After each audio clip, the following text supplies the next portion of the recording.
Sebelum kita masuk ke bagian yang jauh lebih teknis, bagaimana menganalisis narasi dengan menggunakan NPF, Bapak dan Ibu adakah pertanyaan?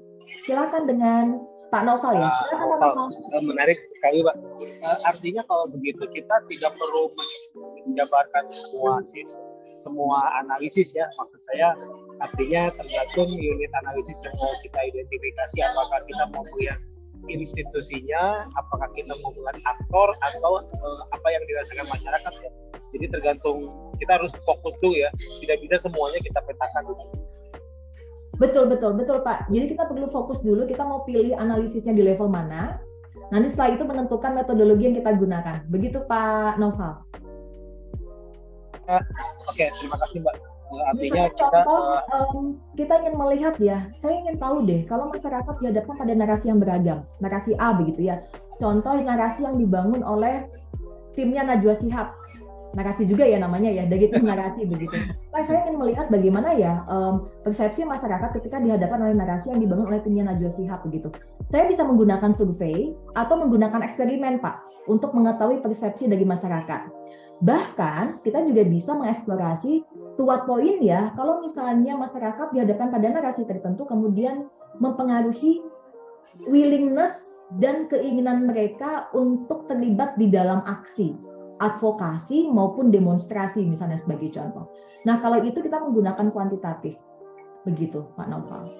Untuk Bu Wita, apakah hanya ini ditujukan untuk narrative policy analysis atau bisa narasi yang lain?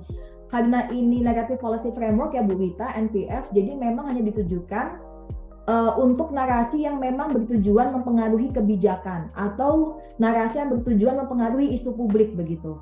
Jadi memang elemen yang nantinya akan kita coba bedah dan strategi yang nantinya akan kita bedah memang sangat spesifik membahas narasi yang fokusnya pada mempengaruhi proses kebijakan.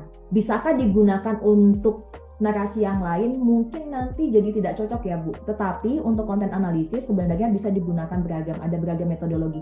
Media framing misalnya dan yang lain-lain. Tampaknya kalau teman-teman dari ilmu komunikasi itu sangat familiar dengan media framing ya. Nanti akan saya jelaskan di slide bagian akhir bedanya media framing sama NPF apa sih. Tetapi ada juga banyak overlapnya. Mungkin begitu ya Bu Wita? Ingin bertanya, untuk yang pembagian dari leveling tadi itu khusus untuk kuantitatif atau kualitatif juga sama? Atau untuk kualitatif itu bisa whole proses itu bisa dilaksanakan dalam satu kali riset atau seperti apa? Maksudnya bagaimana Ali? Kalau yang pembagian dari meso dan sampai ke yang paling mikro, nah itu untuk kualitatif itu bisa dilakukan parsial atau bisa dilakukan semuanya? Dan untuk kuantitatif? Oh iya, good question. Ini yang menarik ya, Beth sama Jones kalau tidak salah mengatakan kalau yang mikro itu bisa menggunakan kualitatif. Tetapi kalau saya tidak salah itu hanya baru pada konseptual. Ada nggak kajian yang menyasar mikro tetapi tidak menggunakan kuantitatif tapi menggunakan kualitatif? Saya belum ketemu begitu.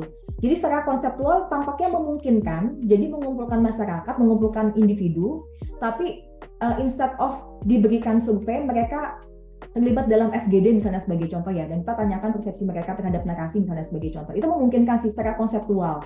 Tetapi adakah kajian yang melihat seberapa besar pengaruh narasi terhadap persepsi dalam konteks FGD dan kualitatif? Saya belum ketemu kajiannya.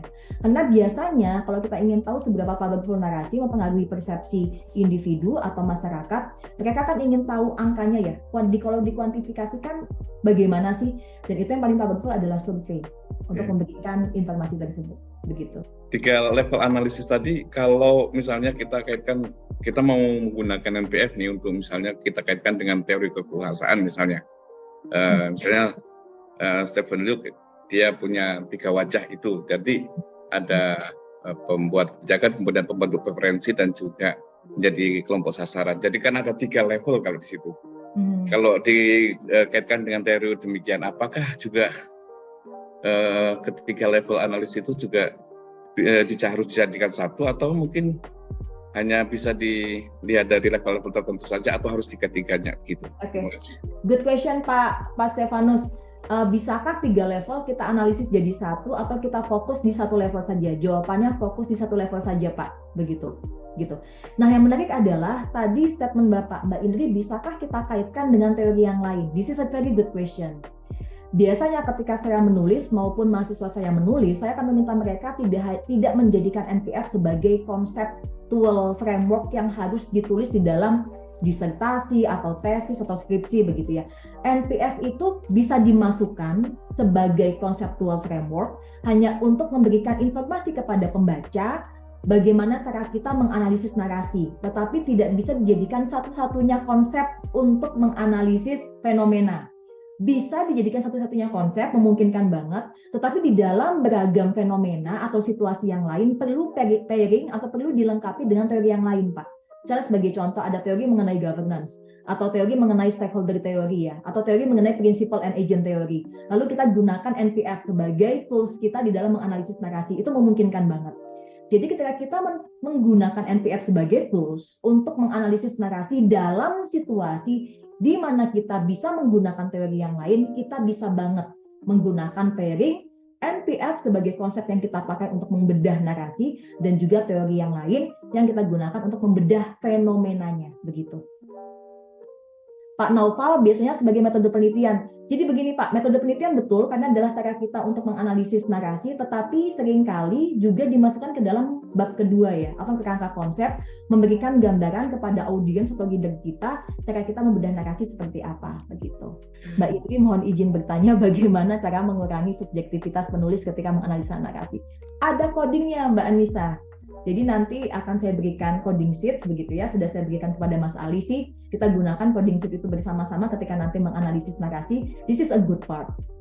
Yang paling menarik adalah walaupun kita menggunakan kualitatif sekalipun, kalau kita submit ke jurnal internasional yang bagus, biasanya reviewer akan menanyakan bagaimana kalian memastikan objektivitas ketika melakukan coding, terutama ketika penelitinya tidak hanya satu tetapi dua.